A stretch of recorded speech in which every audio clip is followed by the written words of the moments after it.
bombastic side-eye, criminal offensive side-eye.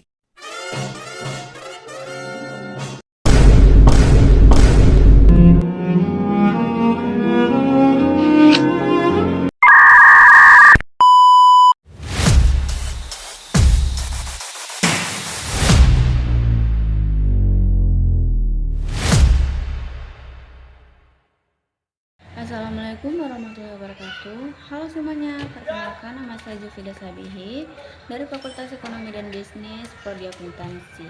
Di video kelima saya kali ini, saya akan membahas mengenai transformasi peran Bank Indonesia setelah kehadiran Otoritas Jasa Keuangan.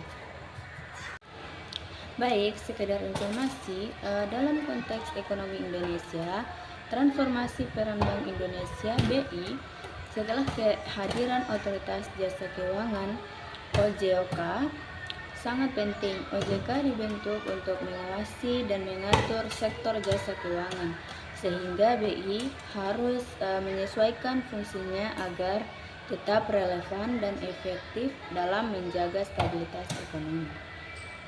Baik, sekarang kita masuk pada sejarah Bank Indonesia.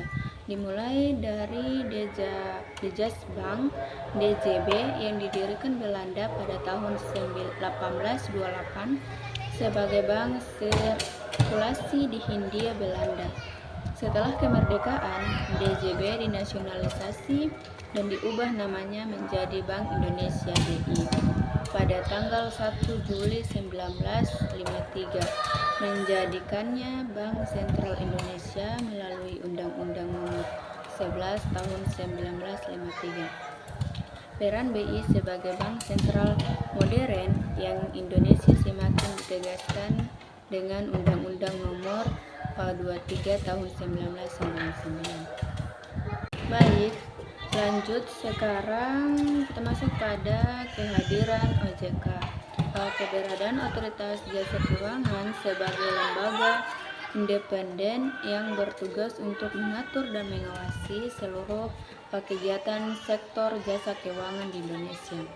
Tujuan utamanya adalah untuk memastikan sistem keuangan berjalan teratur, adil dan transparan, dan akuntabel, menjadi statistik sistem keuangan, serta melindungi kepentingan konsumen dan masyarakat.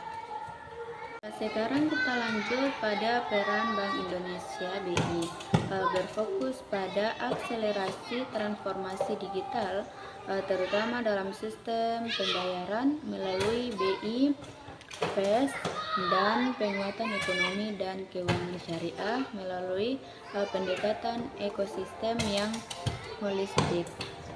BI juga terus fokus pada stabilitas makroekonomi, sistem pembayaran, dan sistem keuangan, dengan peran tambahan dalam mendukung kewirausahaan dan UMKM melalui inklusi keuangan dan program pembiayaannya. Sekarang kita lanjut pada koordinasi BI dan OJK. Mereka bertujuan untuk menjaga stabilitas sistem keuangan nasional secara komprehensif melalui kerjasama pengawasan. Sinergi ini mencakup pertukaran data, koordinasi dalam kebijakan makroprudensial BI dan mikroprudensial OJK, penanganan isu siber, serta kolaborasi dalam pemberian bentuk likuiditas untuk bank yang sehat tetapi mengalami kesulitan likuiditas jangka pendek. Sekarang kita lanjut pada dampak terhadap sektor perbankan. Mulai dari peningkatan stabilitas karena pertumbuhan tabungan, penurunan profitabilitas akibat suku bunga rendah, hingga perubahan operasional seperti penurunan jumlah kantor cabang seiring digitalisasi. Selain itu, perbankan juga menghadapi tantangan baru seperti peningkatan risiko kredit, risiko pasar, dan risiko operasional.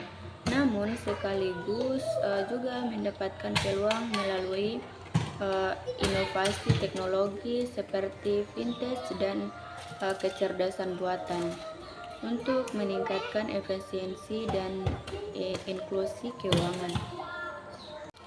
Tantangan yang dihadapi meskipun ada banyak kemajuan BI dan OJK masih menghadapi tantangan seperti perubahan teknologi dan risiko sistematik.